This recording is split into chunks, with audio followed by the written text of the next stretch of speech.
এই পৃথিবীতে আমাদের সবচেয়ে আপন এবং কাছের মানুষ কে? আমাদের মা এবং বাবা। তাদের চেয়ে আপনজন আর কেউ নেই। আমাদের উচিত তাদের সাথে সুন্দর ব্যবহার করা, তাদের সাথে সুন্দর আচরণ করা।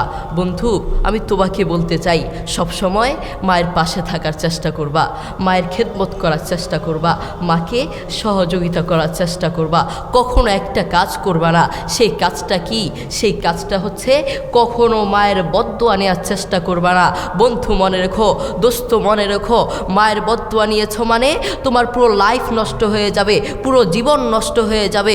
মনে রেখো, রাইফেলের গুলি মিস হতে পারে, মায়ের বদদুয়া মিস হতে পারে না, ঠিক কিনা? এই জন্য মায়ের কাছ থেকে কখনো বদদুয়া নেওয়া যাবে না। রাজি আছি ইনশাল্লাহ? আমরা কখনো মায়ের কাছ থেকে বদদুয়া নিব না, সবসময় দোয়া নেওয়ার চেষ্টা করব। তুমি যদি মায়ের কাছ থেকে দোয়া নাও, আল্লাহ সুবহানাহু ওয়া তাআলা তোমাকে দুনিয়াতেই আল্লাহর দয়ায় সম্মানিত করে ফেলবেন। তার একটা দৃষ্টান্ত দিই, হয়তো আপনি বুঝতে পারবেন।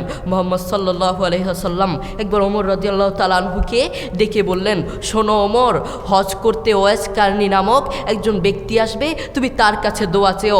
ওমর তার কাছে দোয়া চাইলে আল্লাহ তোমাকে, তার কাছে দোয়া চাইলে দোয়া কবুল হয়ে যায়। ওমর রাদিয়াল্লাহু তাআলা আনহুর মতো এত সম্মানিত একজন সাহাবীকে বললেন ওয়াইস কারনীর কাছে দোয়া চাইতে। তার কারণ কি জানেন? তার কারণ হচ্ছে ওয়াইস কারনী মায়ের খেদমত করতে করতে, মাকে সম্মান করতে করতে, মায়ের দোয়া নিতে নিতে এমন পর্যায়ে চলে গেছে, আল্লাহ দুনিয়াতেই তাকে সম্মান দান করেছেন। আল্লাহু আকবার। দেখেছেন? এই জন্য ওমরের মতো সাহাবীকে বললেন ওয়াইস কারনীর কাছে দোয়া চাইতে। এই জন্য আমরা মায়ের দোয়া নিব, মায়ের সাথে সুন্দর আচরণ করব। রাজি আছি ইনশাল্লাহ? আমরা মায়ের সাথে সবসময় সুন্দর আচরণ করার চেষ্টা করব। আপনি দেখেন, আপনার মা আপনাকে প্রকৃতভাবে ভালোবাসেন ভাই, আপনাকে নিজের জীবনের চেয়েও ভালোবাসেন। আর কাউকে ভালো না বাসলেও তার সন্তানকে ভালোবাসেন। আপনার বন্ধু আপনাকে স্বার্থের জন্য ভালোবাসে, যারা আপনার জন্য পাগল তারা আপনাকে স্বার্থের জন্য ভালোবাসে। আপনার প্রিয় মানুষ আপনাকে স্বার্থের জন্য ভালোবাসে। সারা পৃথিবীটাই ধোঁকা, আপনাকে সবাই স্বার্থের জন্য ভালোবাসে।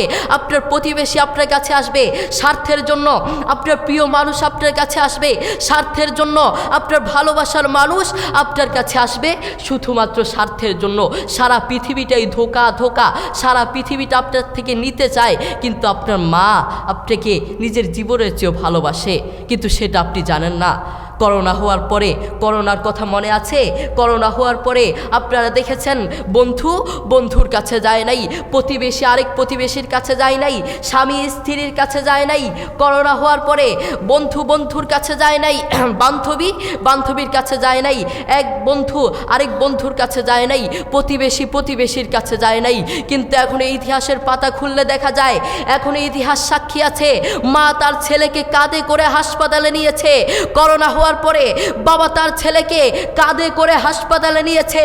এখনো ইতিহাস সাক্ষী আছে, করোনা হওয়ার পরে মা তার ছেলেকে চুমু খেয়েছে। করোনা হওয়ার পরে বাবা তার ছেলের পাশে সারা রাত ছিল, ঠিক কিনা? এখনো ইতিহাস আছে। ইতিহাসের পাতা উল্টিয়ে দেখুন, এখনও ইতিহাসের সাক্ষী আছে।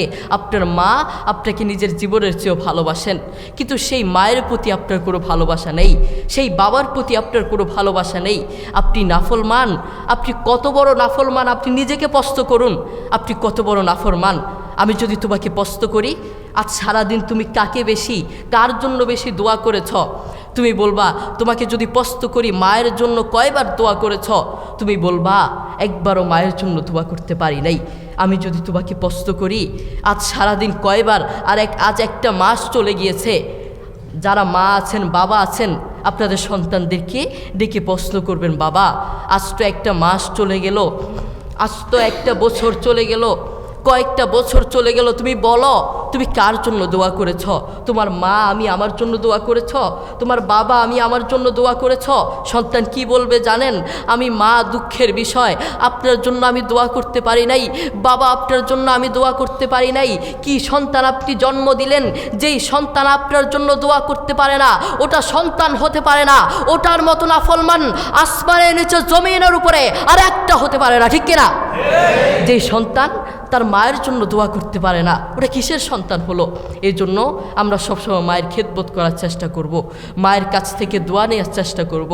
বন্ধু তুমি জানো, যুবক তুমি জানো, তোমার মা তোমাকে জন্ম দেওয়ার সময় কত কষ্ট করেছেন। সেই মায়ের জন্য তুমি দোয়া করতে জানো না। আমি আমার মাকে প্রশ্ন করেছি, আমার বাবা আমার দাদুকে প্রশ্ন করেছে, মা তুমি যখন 2 হাত তুলে কাঁদো, আপনারা দেখবেন মায়েরা মাঝে মাঝে চোখের পানি ছেড়ে দিয়ে চোখের পানি চোখ ফুলিয়ে তারা কাঁদে। আমি আমার মাকে প্রশ্ন করেছি, মা তুমি যখন দোয়া করো তখন তুমি বলো তুমি সবার আগে কার জন্য দোয়া করো? সেই মা কি বললেন জানেন? সেই মা কি উত্তর দিলেন জানেন? আরে বাপ, তুই জানতে চাস আমি যখন দোয়া করি, আমি যখন 2 হাত তুলে দোয়া করি, আমি আমার রোগের কথা ভুলে যাই, আমি আমার সমস্যার কথা ভুলে যাই, আমি সবার কথা ভুলে গিয়ে আমি যখন দোয়া করি আগে তোর জন্য দোয়া করি, আমার সন্তানের জন্য দোয়া করি। আল্লাহু আকবার। দেখেছেন মায়ের প্রতি আমাদের কোনো ভালোবাসা নেই। সেই মা আমাদের জন্য দেখেছেন কত কষ্ট করেন, সেই মা আমাদের জন্য সারা রাত দিন রাত 24 ঘন্টা আমাদের জন্য ভাবেন, কিন্তু সেই মায়ের প্রতি আমাদের কোনো ভালোবাসা নেই। আপনার মা আপনাকে জন্ম দেওয়ার সময় কত কষ্ট করেছেন আপনি জানেন? বর্তমান বিজ্ঞানীরা কি বলেছেন? বর্তমান বিজ্ঞানীরা বলেন একজন সুস্থ মানুষকে, একজন জীবন্ত মানুষের হাত পা ধরে ভেঙে দিলে একজন জীবন্ত মানুষ যতটুকু কষ্ট পায়, একজন মা তার চেয়েও বেশি কষ্ট পায় তার সন্তানকে জন্ম দেওয়ার সময়। আল্লাহু আকবার। এরপরেও কেন আমাদের মায়ের প্রতি ভালোবাসা নেই? কেন আমাদের মায়ের প্রতি ভালোবাসা নেই? একদিন আব্দুল্লাহ ইবনে ওমর রাদিয়াল্লাহু তাআলা আনহু কাবার পাশে দাঁড়িয়েছিলেন। তিনি দেখলেন একজন যুবক তার মাকে কাঁধে করে করে তাওয়াফ করাচ্ছে। আব্দুল্লাহ ইবনে ওমর রাদিয়াল্লাহু তাআলা আনহু তার দিকে তাকিয়ে থাকলেন। এরপর যুবকটি আব্দুল্লাহ ইবনে ওমর রাদিয়াল্লাহু তাআলা আনহুর কাছে এসে বললেন, আমি কয়েকটা বছর এভাবে আমি আমার মাকে কাঁধে করে বেড়াই, আমি আমার মাকে বাথরুমে নিয়ে যাই কাঁধে করে, আমি আমার মাকে খাওয়াতে নিয়ে যাই কাঁধে করে, প্রত্যেকটা জায়গায় আমি আমার মাকে এভাবে কাঁধে করে নিয়ে যাই। আপনি বলুন, আপনার কাছে আমার প্রশ্ন, আমি কি আমার মায়ের হক আদায় করতে পেরেছি? আমি কি আমার মায়ের হক আদায় করতে পেরেছি? আব্দুল্লাহ ইবনে ওমর রাদিয়াল্লাহু তাআলা আনহু কি বললেন জানেন?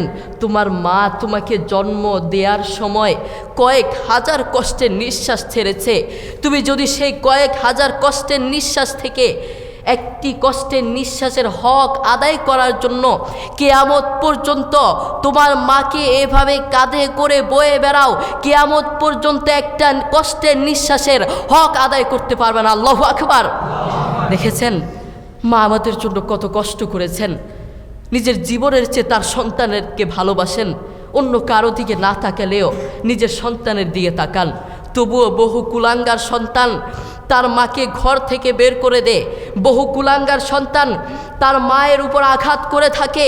আরে আমি তো আমার পক্ষ থেকে বলতে চাই, যারা তার মাকে ঘর থেকে বের করে, যেই অযোগ্য সন্তান, যেই নাফরমান সন্তান, যেই কুলাঙ্গার সন্তান তার মাকে ঘর থেকে বের করে, ওটা সন্তান হতে পারে না।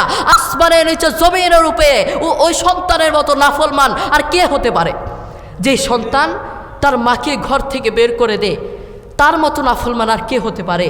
আর সে তো পশুর চেয়েও খারাপ, সে তো জানোয়ারের চেয়ে খারাপ, সে তো বিড়ালের চেয়ে খারাপ, সে তো শুকুরের চেয়েও খারাপ, ঠিক কিনা? যে সন্তান তার মাকে ঘরে রাখতে পারে না, ওটা সন্তান কিভাবে হয়? এই জন্য আমাদের উচিত সবসময় মায়ের খেদমত করা, সবসময় মায়ের পাশে থাকা, মায়ের খেদমত করা, সুবিধা অসুবিধায় মায়ের পাশে থাকা। আল্লাহ তাআলা আমাদের সবাইকে মায়ের খেদমত করার তৌফিক দান করুন। আসসালামু আলাইকুম ওয়া রাহমাতুল্লাহ।